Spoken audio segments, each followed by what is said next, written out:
Yes, that immortal 8-bit chiptune has announced the arrival of GI Joburg, episode 353. My name is Steve. I'm joined by my buddy Rob. 353. Good to see thee and me getting down, talking about GI. Yeah, man. Yeah. Paul is unfortunately at South Africa's largest gaming and electronics and fan culture convention. I mean, would you agree, Rob? Is Rage still big boy? I think absolutely. And in terms of electronics and gaming, they're huge. That's the place you go to rage out. You know, you go to Joburg, you get your rage on, and Paul is getting his rage on. He is raging out For Sheezy, my kneesy. So, a more than adequate replacement for Mr. Deadly Pencils. We've got GI Joburg alum, the man from the north. It's Cujo. You know what it is? I, Cujo, from the year 2024, with a prophetic glimpse at a insidious future. Or I might just be here to talk some GI Joe, you know. Maybe. Could be both. I mean, why can't the future be insidious and hopeful? Ooh, if Cobra has anything to say about it. Ooh, I think Cobra is definitely saying many things these days. I think Cobra's running the show, aren't they? And we are here to talk things Joevember. That's come and gone. That's been a calendar event for some, at least. A pretty major event in terms of contributing fresh GI Joe art every single day in the month of November. I see, Cujo, you're rocking a Mo. Has that got ties to the old Movember? Are you talking about the camo? No, the moustache, dude. You know I've been rocking this since I watched Parks and Rec. It's the Ron Swanson, and you know what it is. I'm thinking more Tom Selleck, brother. You are Magnum PIing all over this podcast. I should have worn a red shirt. Next time. Next time, brother, next time. And, of course, if you are from the northwest part of the globe, Thanksgiving has come and gone. Black Friday has come and gone. In fact, by the time this podcast is published, you'll be in the thrall of Cyber Monday. We're going to talk new shit. I've turned a year older. I've got some new toys kicking around. It's going to be a jam-packed episode full of fun. A real grab bag. But I think we'll kick things off with the Joevember picks. Our man on the scene, Cujo, has been sampling some tasty GI Joe artwork. Shall we take a look? True. Or do you want to preface it somehow, Cujo? Well, I will say this, that GI Joburg always gives credit where it's due. DJ Kaufman created a hashtag about 5 years ago. Could be longer now. DJ Kaufman, if you don't indie artist, turns on, look him up. But he created Joevember. It's an opportunity for indie artists in the Joe community to draw characters and get bumped by community. Like I said, only a couple folks turned up this year, but they are tasty. So we'll enjoy those picks, and yeah. Let's do it. A visual treat for podcast listeners. Who we got up first, brother? Well, first of all, I think we're going to feature some Tim Shin. I'm not going to drop some ats, but he's been an artist. I'm going to call him a professional. Anybody that turns up every year. I know he does Joe art for community. I've seen him at conventions. Have not chatted with him, but the story's not over yet. I picked this art. I picked 3 of his arts. He did an art every day, and they are deep cuts. There's some deep cuts in there, including this one. What jumps out to you about this one, gentlemen? I'm going to lead with you first. For listeners, it is Scarlet in scuba gear with her sort of DIC animated series coloring, the sort of purple tights, which is cool, man. And that, I suppose, is the most standout element for me, the color choice. Rob, connoisseur of artwork. Her outfit works well as a wetsuit. I've got to say that much. Like it's skin tight on land and in the sea. Honestly, with the space given, dear viewer, if you're joining us on YouTube, of course, thank you. But you'll notice throughout this line art, I think Tim's getting better at color composition. In fact, I only see one sin on this art, and that is the gun is pointing off card, which I guess some might prefer. But I did think the hair was lively. It evoked, it looks like some styles coming along there. Kind of reminded me of some John Royal a little. Cheers, man. But yeah, I like this art. It takes a little bit of imagination to put her underwater with that outfit on. And it works for me. Well, it's timeless as well, because Scarlet issue #1, the 4-part Skybound miniseries, has her emerging from water in Monaco. She does a sort of scuba infiltration. True. So yeah, I love it, man. I love an underwater setting for any kind of toy play. It's very intense the fact that look on her face too. She's got the water, like the bubbles kind of coming up all around her, which is too cool, man. And I've just noticed that she's traded her like booties for fins, swim fins, and I quite like the finishing off of the legs with the fins. It's quite nice. She's just got the purple tights running all the way into her flippers, which, yeah, I like that. I like that a lot. It looks good. It's a different look for Scarlet and a very good one. But all the other furniture is there. She's got the red shoulder pauldron. She's got the smoke grenade on the other side. You can imagine the Derringer is there somewhere. And the throwing stars. Lovely selection, Cujo. What's next? Tell me. It wouldn't be complete if I didn't bring Firefly into the conversation once again. And honestly, Tim, that signature is looking pretty snappy. I'm not gonna lie. I like the composition here. The composition will get me. The gun kind of creates that 3 layers.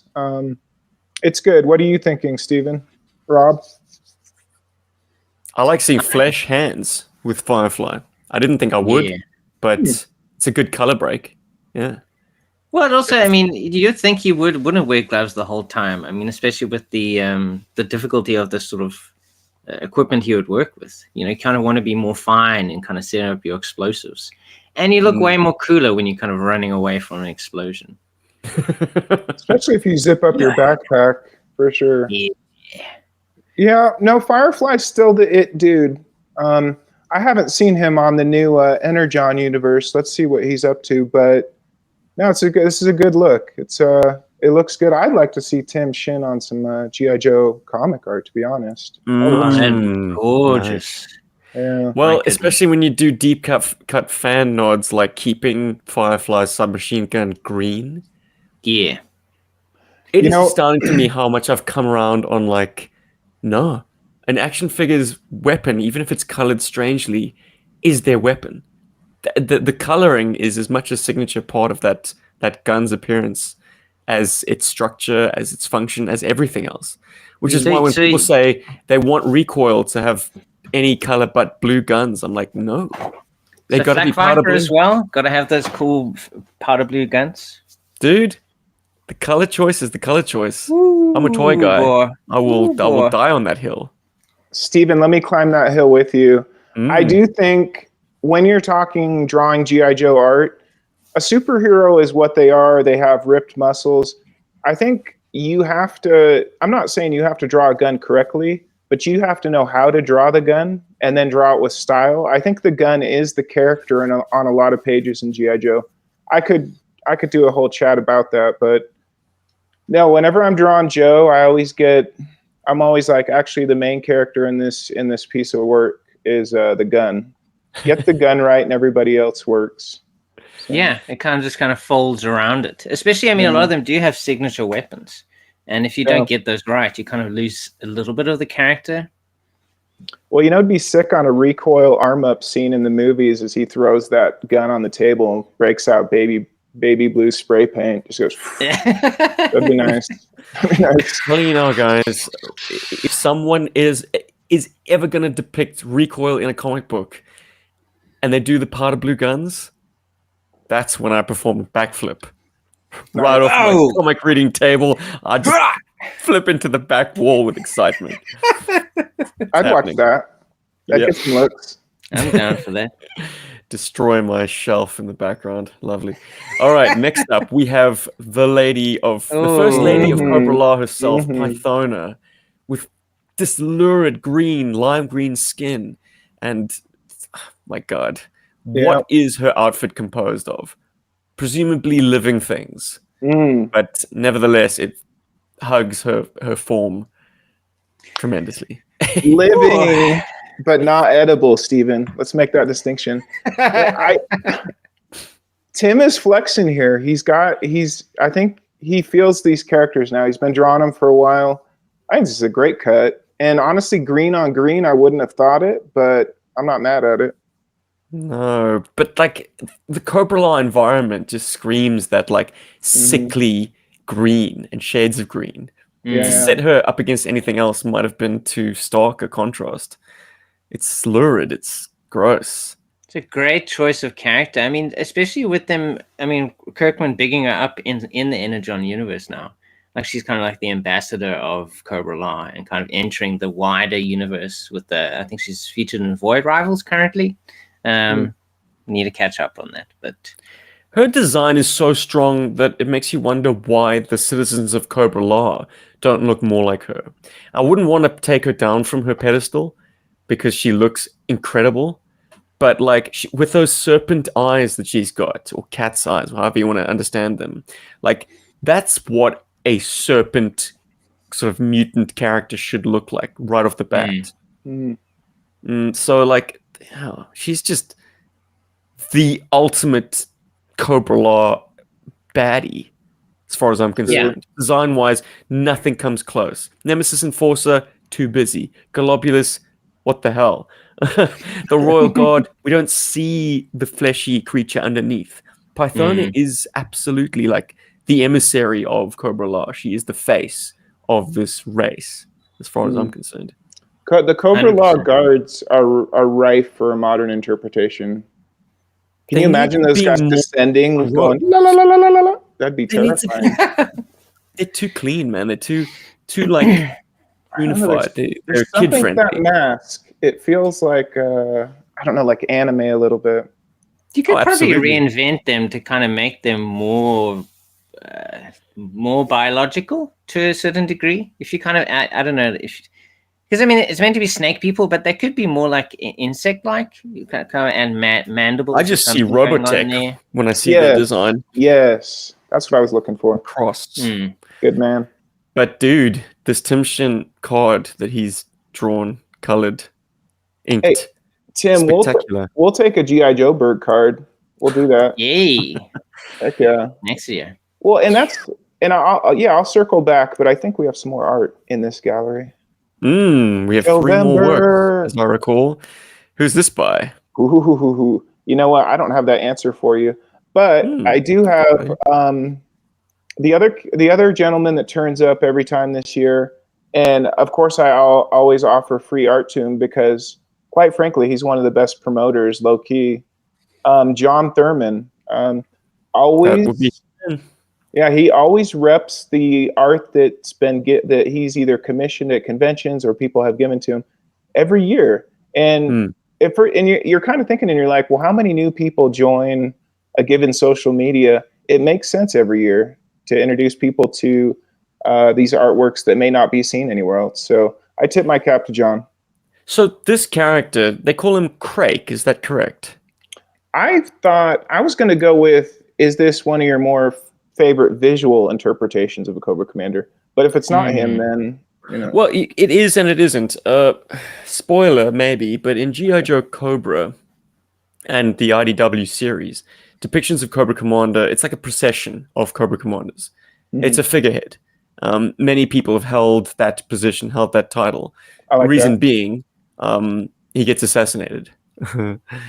But like leadership of Cobra is still. It's just passed over. There's continuity of leadership. That's the term that I'm grappling for. So even though this guy gets a bullet through the head, there's just another. They always need a Cobra Commander figurehead at the top to kind of like keep things going. Okay. The CEO. But it's a snappy design. Just picked out in ink, right? I mean, you're gonna have to help me. Like, you're the artist in the group. What is this? A marker? Well, I think that the anatomy is strong. It's a strong piece of art, especially with the brushwork all leading inward. I think it's an interesting interpretation of Cobra Commander. What say you, Rob? It's fantastic, and it is really cool. It's only in black and white. It kind of makes it more menacing, and there's kind of a power to him as well. It's a very kind of like casual yet strong pose. Steve I Jobs, think. man. Yeah, Hands yeah, in for sure. He's pockets. kind of like, there's a confidence going on there. Really, Hopefully, this version of him in that continuity lasted a bit longer than the last one. true. And John Thurmond has shared another work of his. Oh, well, I say work of his. There is a signature. It says Drew Moss. There it is. There we go. Nice. So it's another piece that he got commissioned. Mm-hmm. Of course, if this finds you, I might send you a link in your social media if it's out there. We've got barbecue. We do. Barbecue. I picked this one. I thought it was good. A good example of colored pencils. I thought this was really strong. I don't have much. Is he on his way to cave in a his tank driver's skull? Ooh, that's some October thoughts right there. He's going along to stop someone who just set a fire in a forest. He's like, "What are you doing, kid? Get out of here!" With a hatchet. This is how I stop fires. I've With extreme prejudice. I've seen a lot of people draw his head. I like this interpreration. This is a good look for him. It's I good. don't think I like this look. No? The head You don't is, like that? It's very. it's very feels like aim. mask- Marvel aim shooter. Okay, so you feel his head is too big? Nah, I think it's a good one. I think it kind of pushes out towards a sort of really rotund top end. Like I think Simpsons. Think Bart Simpson head. Oh, so you're thinking more like see that. Chef Barbecue. I'm ready to cook your food for you and chop it in pieces. It's got style. It's got style. The head is the one element that I think Style. isn't correct on this. How dare you? It's got style. Yeah. It's, My head is good no work. notes. I'm no artist, but I'm sure Barbecue's helmet is not an easy thing to get all the angles of correct. And you know, even as a layperson, when it's not right. And this, as I say, it's the one knock that I have against it. Still, great use of color on this. It's subdued, which is quite nice. It's not like overly It's the done. right shade of red. Because Barbecue isn't a race car red. He's like an orange, like a burnt red. Yeah. What a conflicting character, Barbecue. Yeah. He is, isn't he? But he's nice. He's not as bad as Charbroil. Oh, wow. You had to go there. I always appreciate a secondary, a third tier, or even a barbecue tier character art. So you got us. Yeah. So specialized. He's specialized into oblivion. Unless he's putting out fires, does Barbecue find his way onto your display? I mean, on a recent episode of Chasing Joe, we discovered that he does indeed have an infantry secondary military specialty. But does he look right picking up a laser rifle and charging into battle? I don't know. Guess it's up to each individual. Everybody needs a drink on the battlefield. Maybe that water gun is just that. It could be tequila at a party. Dude, do they still have those guys who walk around with like hot chocolate backpacks and they like squirt it into a cup? That's a great specialty. Does it still exist? Mm. When was the last time you were at a ball game?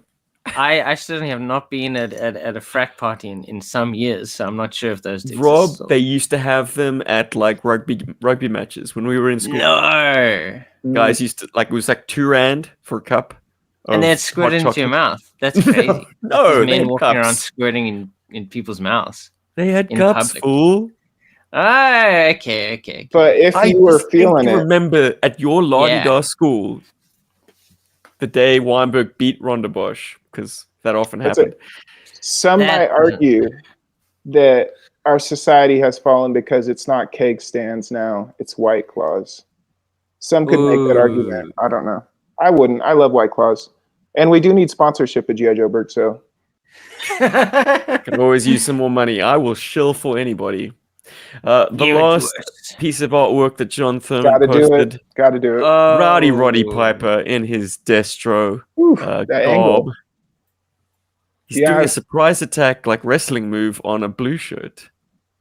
Yeah, it's an interesting choice, considering he should be helping him out, right? Or I guess he's doing the the Iron folks. It's one of those many times that Destro and Cobra Commander were having an argument. It was one of those weeks. It seems like anytime you see Roddy Piper in a GI Joe context, it's always worth mentioning. Probably one of the most coveted figures in the line. If you're out there listening and you have that figure, we're jealous. We are. Absolutely. I would like that guy. No, Roddy Piper, cool dude in life. Still cool. Yeah, man. They lived, baby. They lived. They live. Now, his exclusive figure happened before he died. He did. Yeah. I want to say he turned up at that convention. He did. I think it was 2006 or 2007. The only reason I know that is because I was listening to the sort of granddaddy of GI Joe podcasts, GI Joe Review, and the brothers and Christopher. So Matt, Chad, and Christopher were all at that particular JoeCon. Oh, wow. And they got to meet the man, Lucky and they all did their cosplays. Like, that sounded like such a jam. I'm sorry GI Joburg missed out on those golden years of JoeCon. Yeah, I slept on that one, but I think anytime you're talking Roddy Piper, and hopefully that skirt doesn't blow up when he's jumping down on him. Is he wearing a traditional Scotsman style? It's a kilt. It's a kilt. Yeah. And honestly, little Roddy's flopping about under there. True. If he's a real Scotsman, the only thing beneath your kilt is your socks, guys. Yeah. I always appreciate when a blue shirt is depicted accurate to the toy, and by that I mean he's wearing like basically a blue body condom all the way down to his fingertips. Just like a continuous blue wrap. Nice. And he's got the grenade launcher in his sort of chest holster. Love that. We do have a signature saying D. Hinderley or Hinderlack. Hey, if you're on X, I'll find you, baby. Yeah. But if you want to know anything more about these pieces, I'm sure we can all go to the guy who commissioned this page. He must have. Truth. Why didn't I think of that? That's why you're here, boy. Whoa. Gosh, I'm trying to drive this program for the first time. I love that one. Upwards. That was cool. Nice. Went through our Brady Bunch period. I do have a question. Do you prefer the vertical frame, Steven, or are you still a landscape man? I like landscape because it gives off our cool GI Joburg background. Nice. If I could have it my way, I would have it square. That's just the way the televisions were when I grew up, you know. Star Trek was a square. I mean, what do parents tell the kids these days? Don't watch too much on your tablet, your eyes will turn rectangular. It doesn't sound right. It doesn't all of the time. It checks out. Or people get vertical eyes. I mean, like, how do you stop kids from, like, I don't know. Rob, I can't say that this is ever a consideration, and I happen to be a dad. You are a dad. You're not even worried about it. You're just like, get rectangled, son. Get rectangled. It's more a case of like, shut up and watch your cartoons, kid, and stop bugging me, man. I'm sick of playing trains every freaking day, guys. My goodness. Don't get tired of trains. Trains. Yeah, why trains, dude? Because they'll always come back around. Exactly. Thomas. Yeah. Or face train, as Paul calls it. Face train. Thomas is disturbing to the uninitiated. They're all grey, and they're all it's smooth. It is weird if you think about it. I mean, there's kind of like this because what is the face part made of? I mean, it's not flesh, obviously, but if it was flesh, it would be really weird. I have seen some beryllium steel. I've seen some very weird, like concepts of Thomas crawling out of his engine shell. Oh, I think I've seen that too.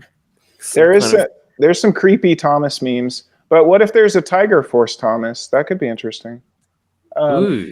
Before we get too far away, vertical versus landscape, it's worth mentioning 2001 Space Odyssey. That dude's watching a vertical shelf, you know, from bed. Watching. That's true. Prescient. That's wild. He saw that from the 70s already. And he saw that the phone was out of batteries because you'd be watching it too long. That's why it was all dark. It's brilliant. It's brilliant. So he's stretching it out by lowering the brightness. Nice. I need to rewatch 2001. I jokingly said to my You need wife to the other finish night. watching it. I'm sure. Yeah, exactly. No, I said to Kim, do you want to watch 2001 Space Odyssey with me? She was like, get the fuck out. I need a new wife. She's like, how about 2024, an employed Odyssey, Steven? That's not true. That's not true. Steven's the hardest working man in show business. Don't do that. Hell yeah. So But yeah, Thanksgiving has good come and movie. gone, boys, and I think it's quite a novel thing for the two South Africans in any case to ponder what it means to be thankful. Now, Cuj, set the scene. Take us to your Thanksgiving table. Is there a point in the evening where everyone sort of in turn says, "I'm thankful for Mm-hmm. ... So this is like a talking point. You have to kind of, just like New Year's resolutions, you got to kind of premeditate. You got to think about it for a bit because you know this question is coming. A little bit. I think my answer would be spontaneous this year, but I think that you go around the table. What are you thankful for? No. You're not going to get any opportunity to think. Be spontaneous. Oh no, I within said the GI Joe context. What are you thankful for? Oh, you want me to go GI Joe? Well, dude, what else are we doing here on GI Joe? Talking about 2001 Space Odyssey and wives and kids and Thomas. So I'm first to go with what I'm thankful for in Joe, right? Please. Yeah. And then it's going to go around the table because obviously you gentlemen are thankful for a great many things. Let's see. What am I thankful for in Joe? You know, I'm thankful for the design, even though I might not be down with I'm not really catching with the Skybound, but what I do appreciate is that Destro font on that book. That looks good. That looks real good. Cobra Commander does evoke those colors from Cobra Law, like you gentlemen were saying. So I'm thankful for good design at Skybound, I suppose. What about you, Robert?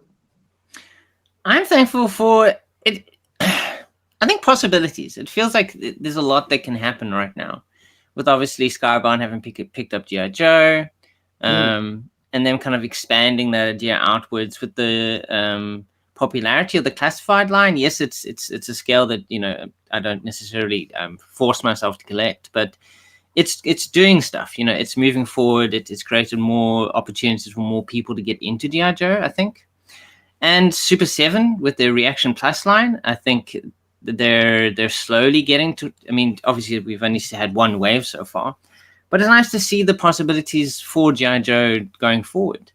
That I don't want to say a renaissance, but it feels like we are in a time period where like things could get really good again for GI Joe. There's just so much going on with the brand, and I think it has hopefully more recognition than it has in quite some time. So yeah, I'm thankful for possibilities for the future. I would love to comment on that and say that you're probably right in that life will imitate art in this case, since we seem to be squabbling with folks around the world. Yeah, for sure. But I think things will come right.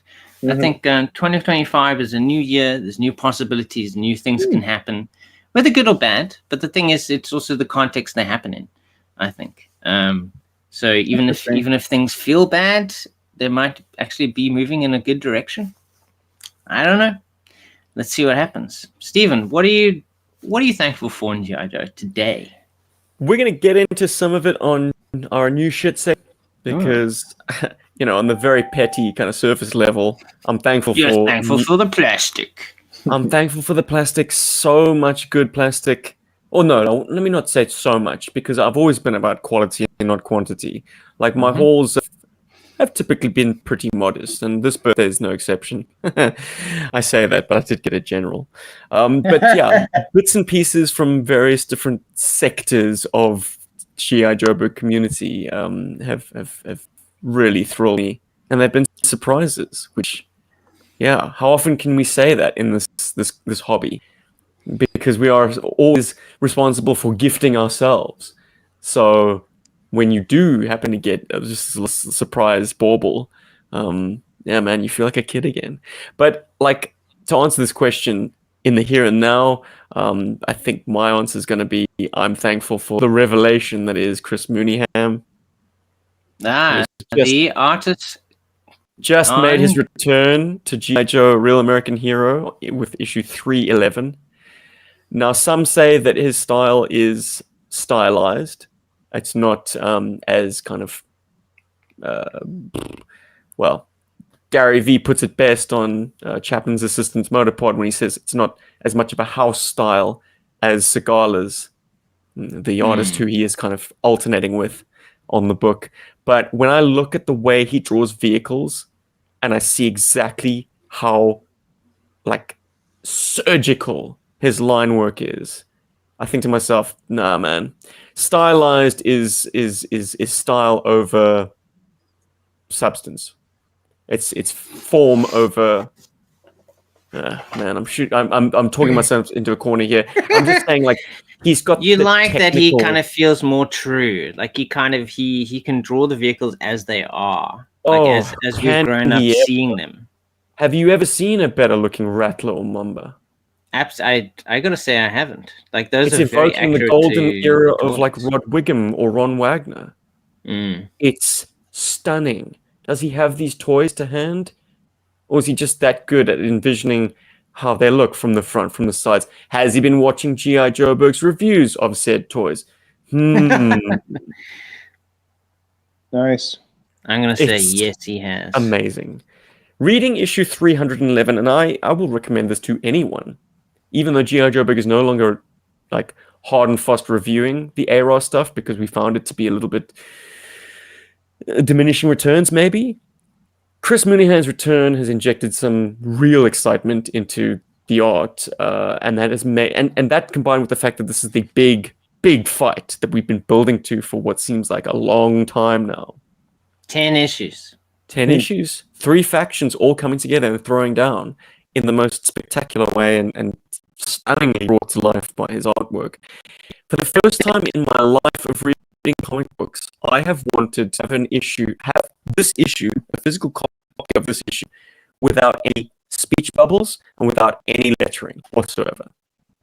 No sound effects, no bubbles, nothing, just the art and the colors and the inks, like that's.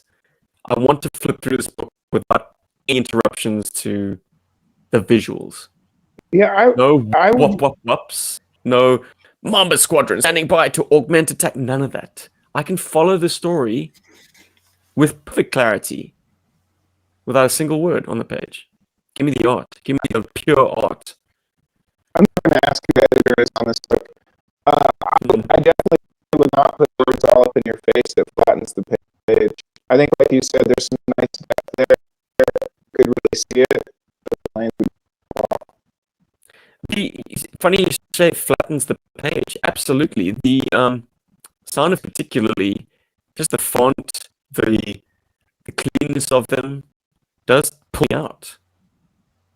And it happens everywhere I see it. Well, it's too of its time. It's too much like just a Word font, Microsoft, that's just been plastered on the page, covering up this gorgeous artwork. My goodness. shoot the DJ.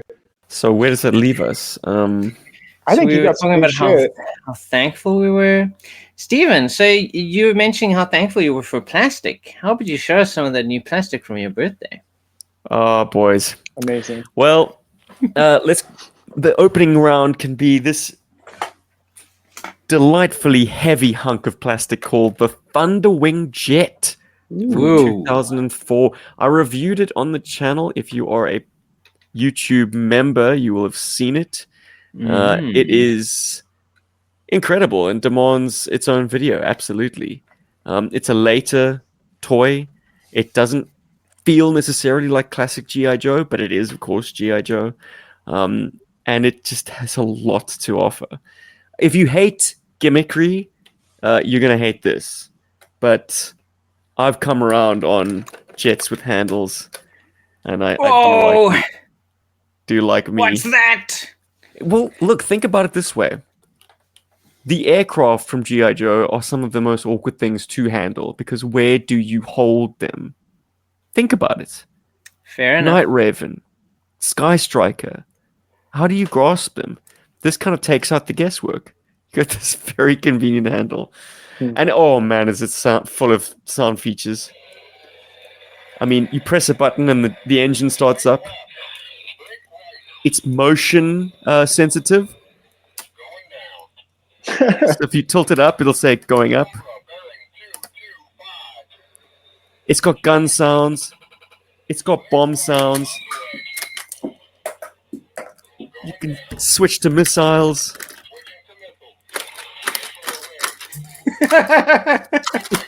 It does it all. Anyway.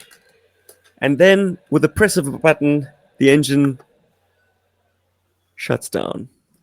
And it turns into a real GI Joe toy. Yes, I suppose. I mean, as I say, this wasn't a hallmark of classic GI Joe in our era, but it takes the ball of the Ghost Striker X16, which is a toy I absolutely love, and it really runs with it and goes into the 2000s like madness. So there's some continuity there, and boy, is it heavy! My goodness, but it's cool. It's very fun. I got a general. And that demands perhaps its own podcast episode dedicated to just talking about this cool toy, man. That flat boy. He's flat and wide. It's beautiful. We never got any promotional material advertising the flag when we were youths. We did, however, come up in a time where the General was being promoted. And for us, the General was our USS flag. We never saw one, but in our minds, we were like, this thing is like a land aircraft carrier. This is the biggest GI Joe vehicle we've ever seen. So by virtue of that, it's got to be the coolest, right? So in a world without USS flag, the General is king. You're not going to lift it up so we can look at it? It's under the bed. It's too big. Ironically, it has gone back to its hiding place pre-birthday because I just don't have any other place to put it. There's no way you can hide it from your kid. But if you under the bed. If you want to chew the air a little bit, I can kind of hoist it into frame. Wow, do it. Don't hurt your back, man. You're not as young as you used to be. It's true. Stephen has entered his 40s. Not only carrying the broadcast, but the General as well.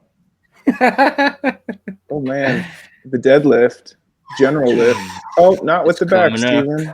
Oh, use your hands, use your arms. Oh, Stephen has revealed his General to us. That really is a huge flat boy. Wow.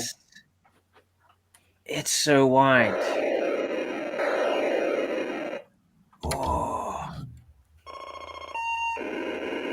It still works 30 years later. I feel like I'm right in the shit right now. Oof. I feel like I'm 12 again. Oof. Flashbacks, man. Incredible. Hell yeah. You know, Stephen is very proud. Stephen was onto something earlier about how do you hold an aircraft? Oh wow. I end up just picking it up from the back, but the thing is, like, some of my favorite aircraft are small ones. So, I mean, it's quite easy to kind of just hold it at the back anyway. Well, I was gonna say the Rattler, you got the tail. Yeah, you could actually hold it by the tail for sure. Yeah. Okay, poke holes in my argument, if you will.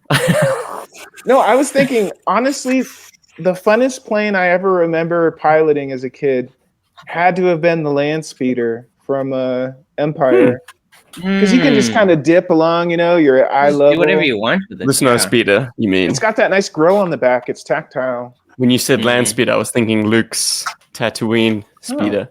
Did you guys hear those? Ocean and shoot some romp slaps. Did you guys hear those sweet ass 90s sound chip sounds from the General? It's beautiful. It's like having the tiny little backpacks, but it's huge now. More on that in a minute. But yeah, astonishingly, the seller said he said that the sounds worked the last time he tried them, but he wasn't so sure about the lights. When was the last time he tried them? Made me sad. I was like, boo, a General with a functioning like electronics bank is a wonderful thing. So The sound effects are cool, but you want the sounds and the sort of the light bar. But the light bar works. Here's a dramatization of that conversation. I haven't tried those sound effects since the first Crocodile Dundee. You did buy in Australia, right? Correct, but Nice. it had only one owner. It was his childhood one, and he's actually a Dutchman. So this has come from the Netherlands. Must have been on a slow boat, man. Like Australia, what a complicated, he made the move in like the beautiful melting pot of a place. That's Who crazy. knew the general could go overseas like that? Hey, Apparently the it thing could. must float. Nice. What else can I say about the general? It's a creaky bastard. I mean, Yeah, we heard. geez. We heard. You're trying to get that thing back under the bed. Hopefully, this microphone was sensitive enough to get some of that for the listeners. Oh, it did. Oh, it Absolutely. did. Yeah. Boy, oh boy. Hopefully, it didn't wake up my household. No. Another wonderful sort of birthday treat. I was having drinks with an old mate who's actually selling off his collection, his O-ring collection. Oh, Not you all hate to collectors see it. are the same. I mean, this is not the first time he's done this. Kind of goes in cycles. He collects to a point when it stops bringing him joy, and then it's like fire sale, and everything must go. Start from zero again. Wow. I know there are people who do that, and power to him. He's obviously discovered his preferred way of doing this, and whatever makes you happy. But he bought from the Dutchman in that guy's Everything Must Go sale this delight, which is 1993 mail away Hawk with his supersonic fighter's backpack, which he must have pilfered from Major Blood and sprayed it black.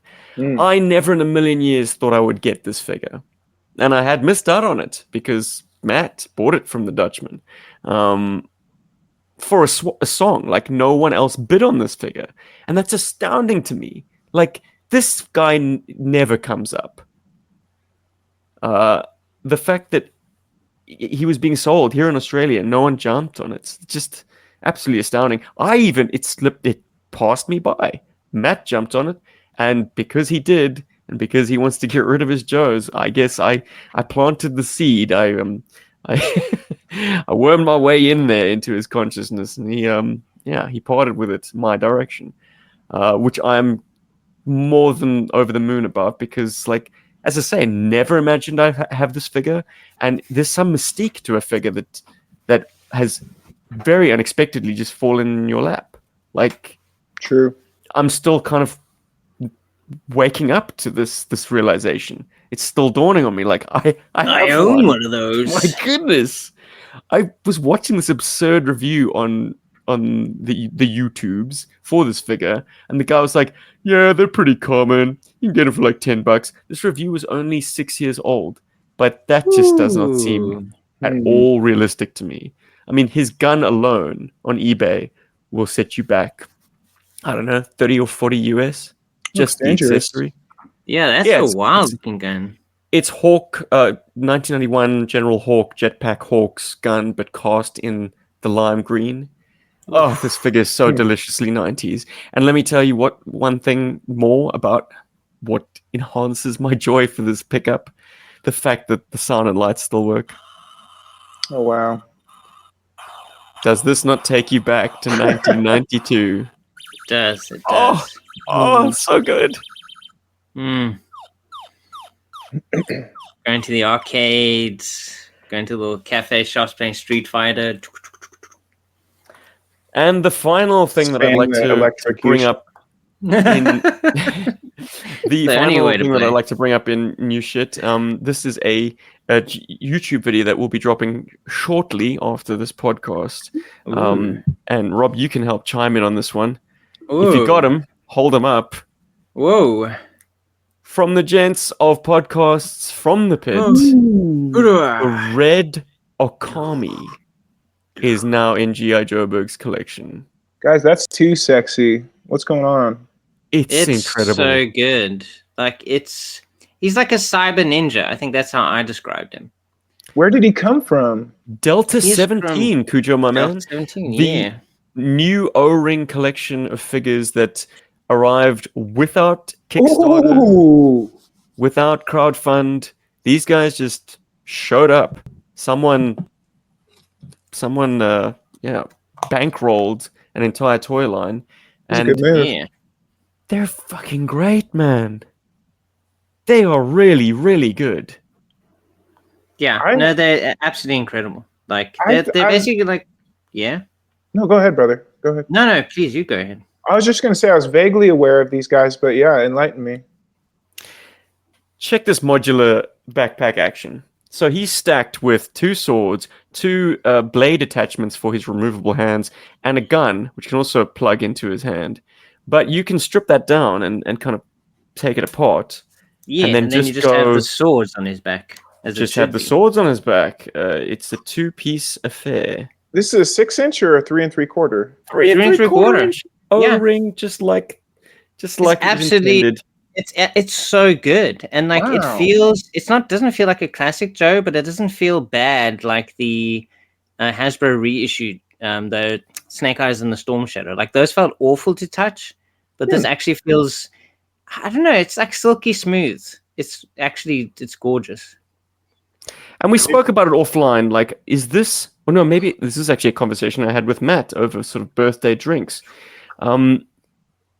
Is it that the plastic is smoother and more buttery than a classic O-ring Joe, or is it just that a classic O-ring Joe, because of its age, those joints are now super stiff? Like an O-ring Joe bought at the time, straight out of the packaging, might have been Maybe just this is as what it felt like. smooth and buttery, but because joints aren't manipulated for like 25 years, you pick up a classic GI Joe and you try and move the leg and snap the pin.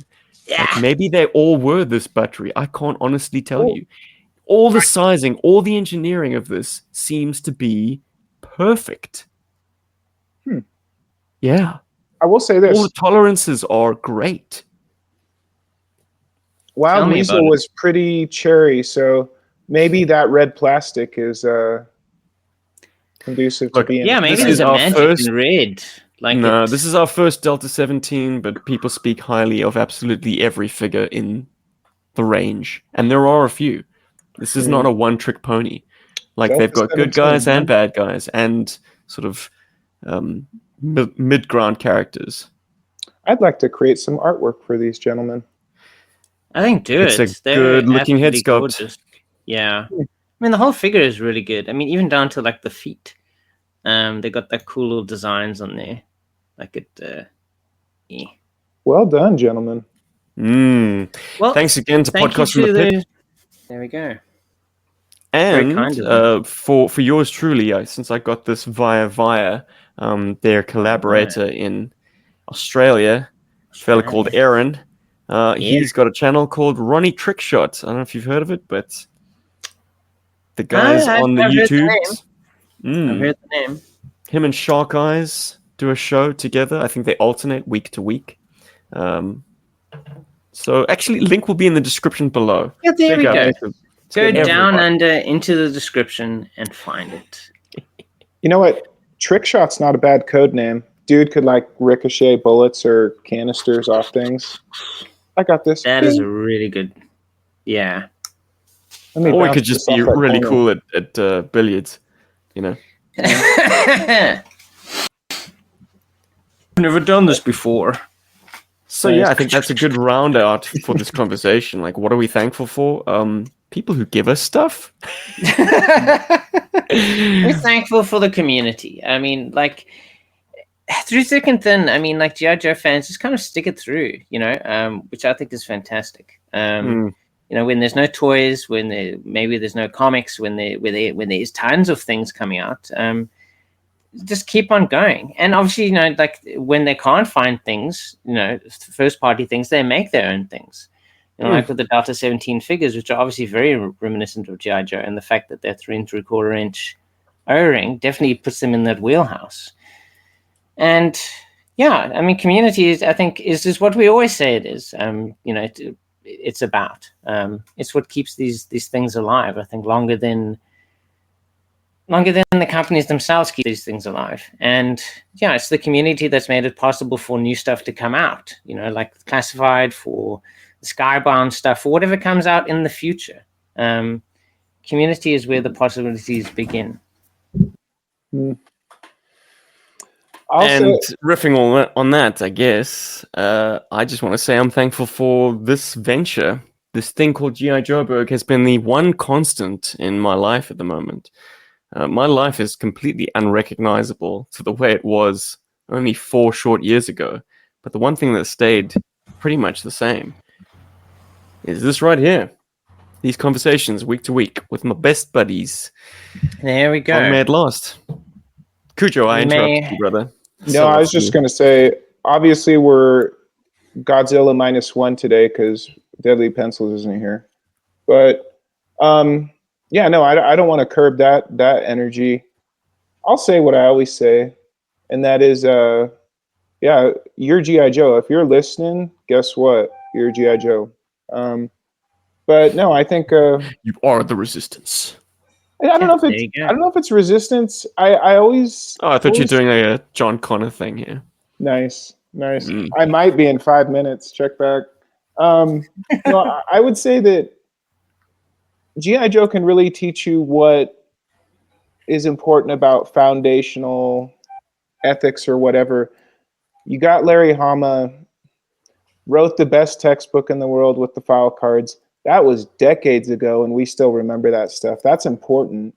I don't know how he did that, but I do know that, like, you can call it an action figure, you can call it a totem, but we ain't forgotten anything. So I think that every time I look at the community, it's a reflection of the folks that came through before. Obviously, Larry Hama. There's been a lot of smart folks along the way that have created great Joe.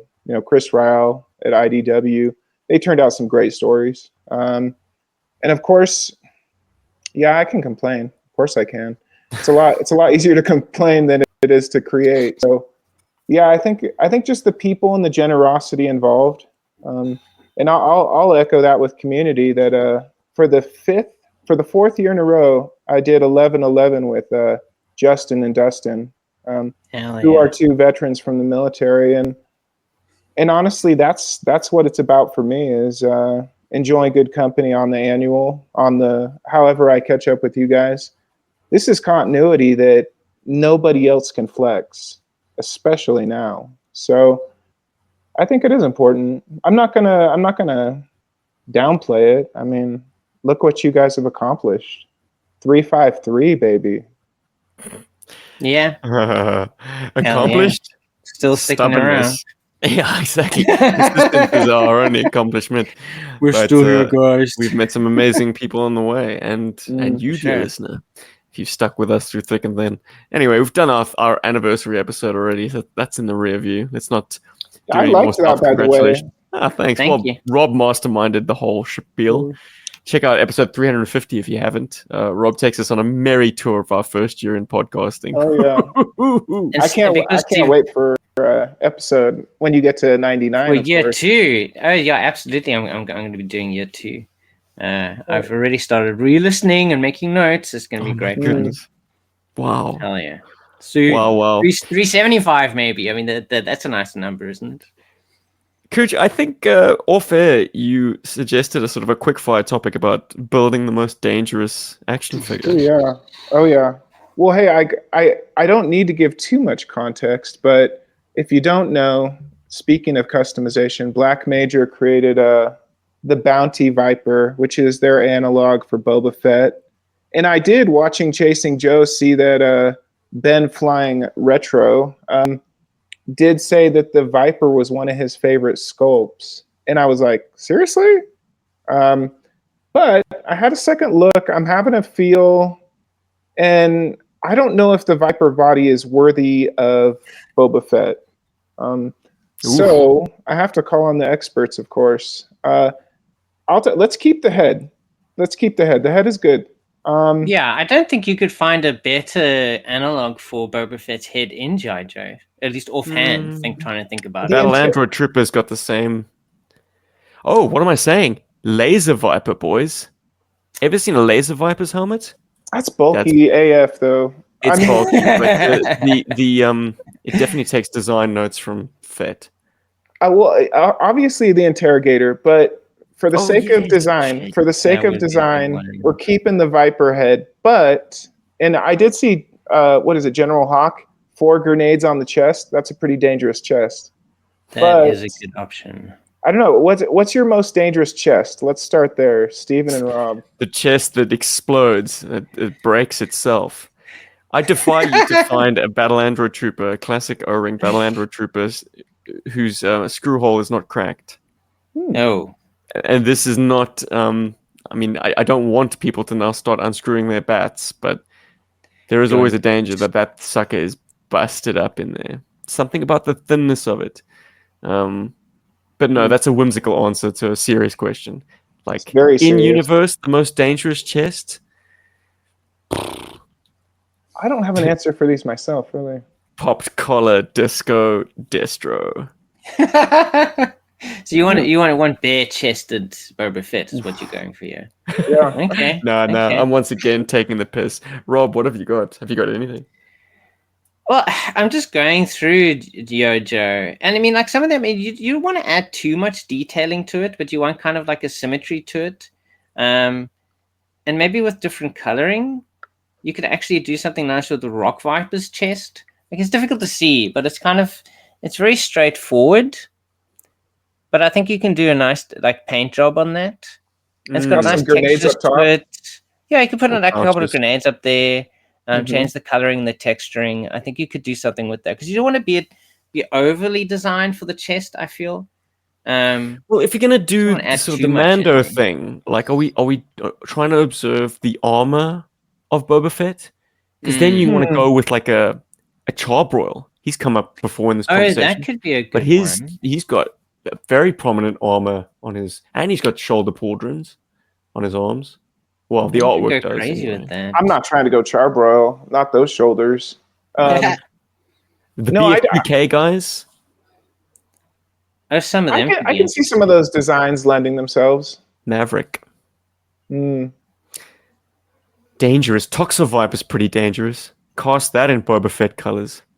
I think for a Boba Fett chest, you need something dangerous about it. So it has to be some secondary weapon, whether it be a pistol or grenades. Oh, if you want to go real crazy, you could go Ozone. Ozone has six grenades in his chest, and it kind of mirrors the same sort of design of the what's it I called? like that. Mandalorian, Rock the armor Viper? portions. Yeah, and it kind of comes down like that. Settled. Oh, there we go. And he's got the cool like lines on the side. So Boba now has 6 grenades.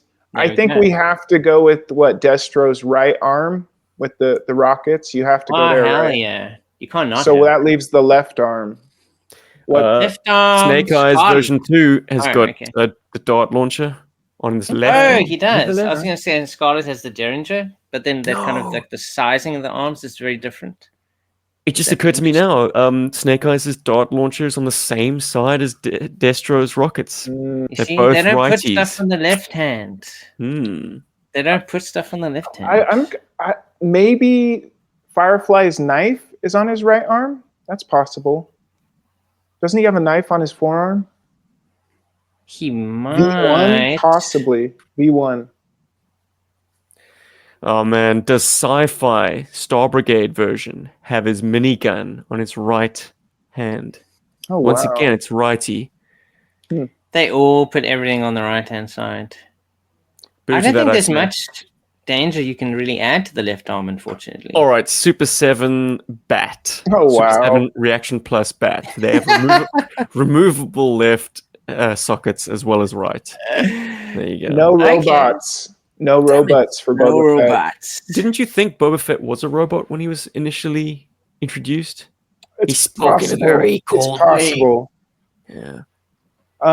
Okay. So the arms are we decided on a dangerous arm yet? A left arm, Left arm is tough. Left and arm is obviously get in the comments with your dangerous left arms. Yeah. Warm Shadow's left arm. Once again, taking the piss, but I'm sure he could kill 100 people with just his thumb. Nice. Well, if you just have, but it could also just look simple. It doesn't have to be overly, like, yes, his right arm can be the focus, but I mean, a nice, fairly straightforward left arm would be Zap, I feel. So it doesn't have to be overly done. How dare it's you? just kind of like there's a glove there. It's a very straightforward, simple left arm, but it kind of feels like it's armored to a degree with the folding of the fabrics. I would ask this. Look at V1 since you have the pictures up. I'm going crazy. V1 Firefly. See if that knife is on his other arm. I think that'd be a good. Let's have a look. Well, what are we thinking that? What are our thoughts on his crotch? Like, what crotch are we going for here? Could be crotch and legs, or if you feel that a crotch is lethal enough on its own.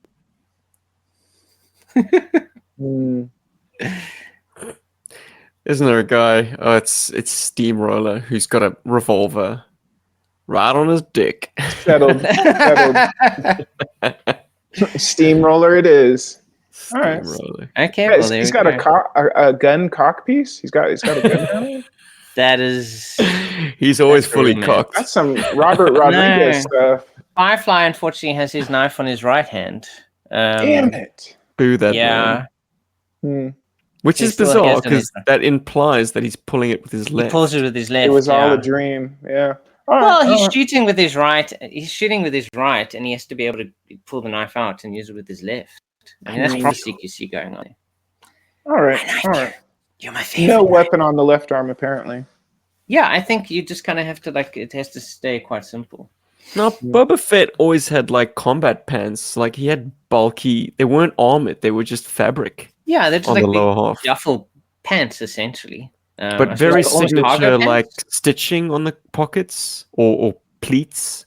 Like there's sort of a yeah. They were a bit dangerous too. I mean, he had the little little rocket launcher on his knee. Was it a rocket launcher? Oh, knee pads. He's got to have knee pads, of course. Yeah. I know you guys are very religious and have read the book of Boba Fett. Don't act like you don't know. No, I would say you have to go with I think Firefly's legs because he does have a time bomb on his leg, doesn't he? Oh, I think that's a good. I think that's a good addition there. I think you're messing up the lines if you don't have knee pads. True. Yeah, you kind of do need knee pads. Nothing as ostentatious as the Crimson Twins, but something, surely. Like Cobra Trooper version 1. I can see that. Yeah. And they do have knives on their legs, I believe. Or at least the officer does. They have grenades on their arms. The trooper. Well, if you want something simple, you could go for Sci-Fi's legs. I mean, he has knee pads, and then he has those weird things above his knees as well. Yeah, I think there's a bit of a detailing around below the kneecaps as well. So it kind of suggests a lot of like different like technological swanky stuff going on down there. Put that in Boba Fett blue, or what is it, grey blue? Yeah, grey blue. I think that's quite a good choice. Fascinating topic, Cuj. I have a quick fire for you, my friend. Oh! In 3 guesses, can you... Because we do these toy focus episodes that alternate with our main show, which is just us shooting the shit, talking about the topic of the week. Oh, I'm well versed. But good. I'm glad. Then I'll stop mansplaining. But the rule is that we all have to have the toy. So you have to... I'm going to give you 3 chances to dictate to us which toy we should do next. It can't be something we've already done, and it can't be something that one of us doesn't own. Oh! So roll the dice, man. Can you dream up a toy that you think that we all have that we haven't covered on the show yet? I can. And that will be episode 354. You heard it here first on GI Joburg. The stakes. Stakes going to be higher. I'm going to say the hydro sled. Do you have a hydro sled, Rob? I don't have a hydro sled. I wish I did. I know. How could you sleep on that? Some of the best tactile touch. Let's see. It's gorgeous, but I don't own one yet. It's gorgeous. It's so good. Well, you'll never know my opinion now. Christmas is around the corner, my friend. Hydro sleds Cobra could Bunker. find their way into your stocking. The Take Cobra another swing, Bunker. Coach. Cobra Cobra Bunker. Bunker. I don't think No, any of us I don't have think one. any of us own that. Damn. Sorry, Yeah, Goose. shooting and Final miss. round. But I shoot and miss all the time. Like I'm always like, you own this, don't you? And then they're like, no, we don't actually. You're the only I'm one. just trying to think of things that I'd love to hear you chat about. Maybe so that's last a flaw in your approach.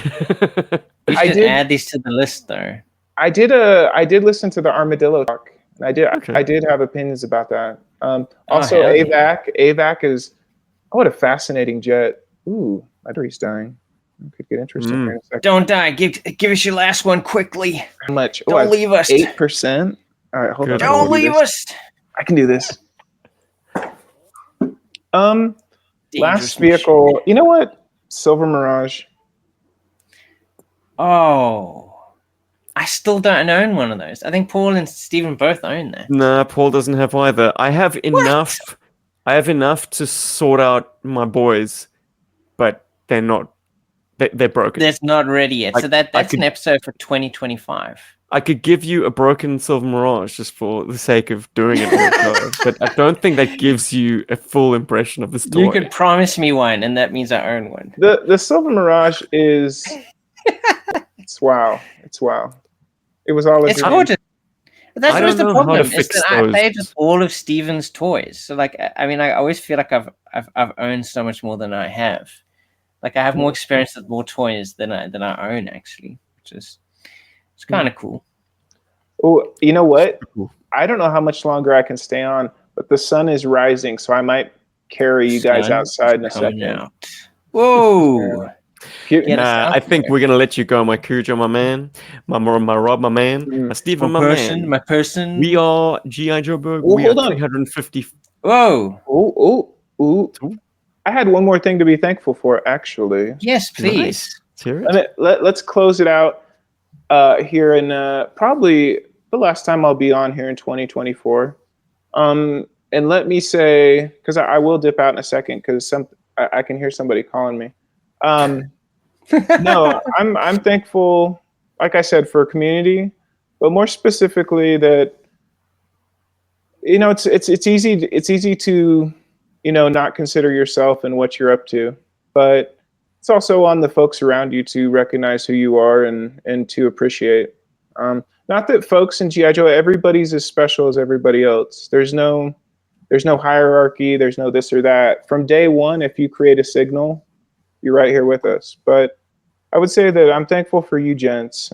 Even though life goes on, Steven's a father multiple times over now, and me and Rob are still kicking it. I'm 3 men.